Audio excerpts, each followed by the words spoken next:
All right, let us keep rolling. Who do we have next? All right, next question is from Allison, 30-year-old lawyer. This year, Facebook and Instagram have started flooding their users' feeds with suggested posts from accounts they don't follow. Many users are frustrated and angry about these changes. What impact do you think these changes are going to have on the future of Facebook and Instagram? All right, well, Allison, I've talked about this before, so I'll be short but add a new twist to it.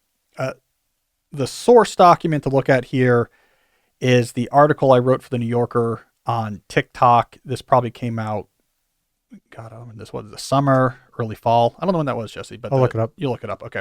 Anyways, and I talked about it on the show, I believe, at some point. In fact, it was an article that came out of ideas we first introduced on the show. And basically, my premise was Facebook and Instagram following TikTok's lead to having more and more information selected algorithmically and having no connection to people that you follow or to the things that people you follow shared. I said, ultimately, this is going to be the doom of those services.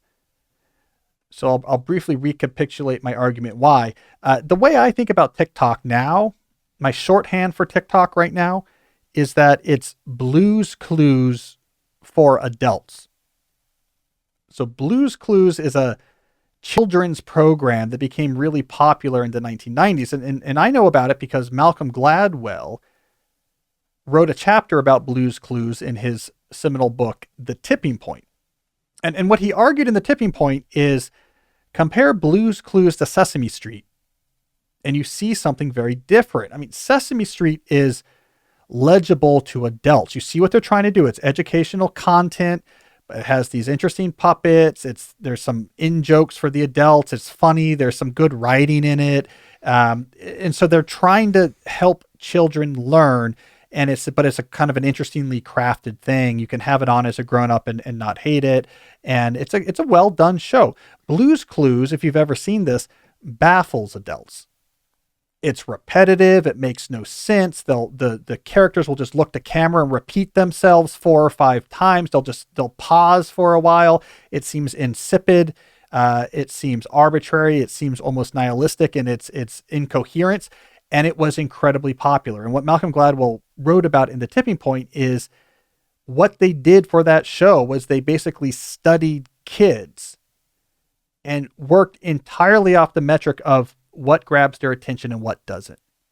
And so they built the whole TV show around just the simple goal of how do I keep kids' attention on here? And the result was this incoherent to adults audio visual assault mishmash. And there was actually a lot of this that arose in the 90s. Barney's gave way to Teletubbies, these shows that were so weird to adults. Sesame Street was funny.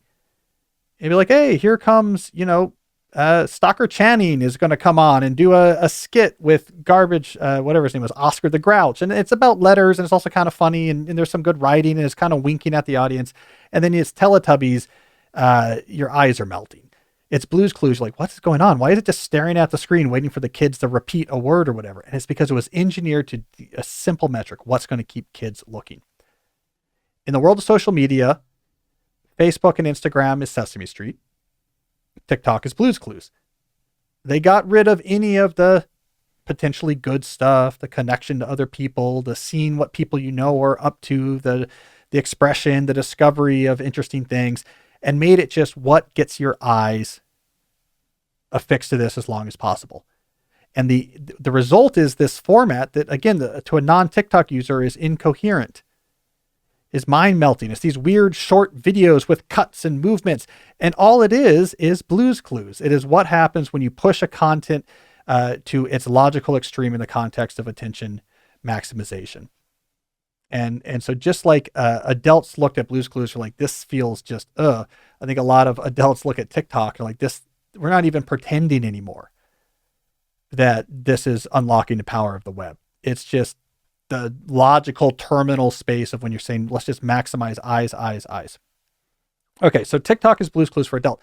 If Facebook and Instagram follow that path, they're getting rid of all the stuff that's quality. They're getting rid of all of the potential value proposition of connecting to people you know, discovering things from people like you, and it just becomes what's going to keep my toddler slack-jawed at the screen while I'm trying to get something done.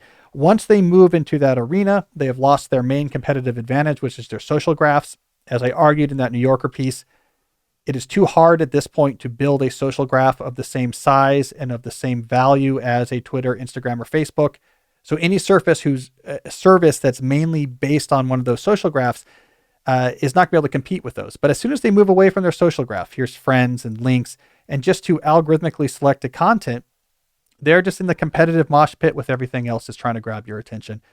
And Blue's Clues isn't on TV anymore because there's other cartoons that came along were even more insipid and even more attention capturing. So that's why I think, Allison, the move of Facebook and Instagram towards a Blue's Clues TikTok model maybe is trying to stave off some user loss in the short term, but is going to expose them to competition that they can't hope to win at long term. When they left the advantage of their social graph, they left their protection.